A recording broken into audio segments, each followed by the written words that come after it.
अरे सुना सुना ए देवर जी। अरे का ए भौजी, जब कहीं जाई तो टोक देवेली रे। अरे सवेरे सवेरे इतना बढ़िया कपड़ा पहिर के हाँ, आई फोक के सेंट मार करके कहाँ जाता रहो? कहीं जाए तो से का मतलब रे? माने हमरा से मतलब नहीं खे।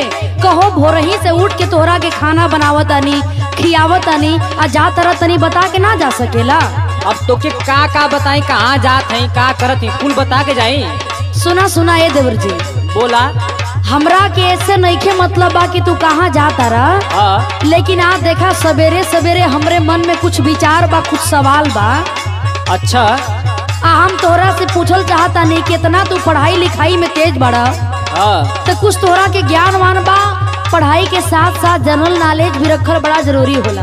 अरे भौजी पूरा ज्ञान से भरपूर रहिला हो। सही में? हाँ, तो तोहरा से कुछ सवाल पूछ ली। पूछा। सुना हमार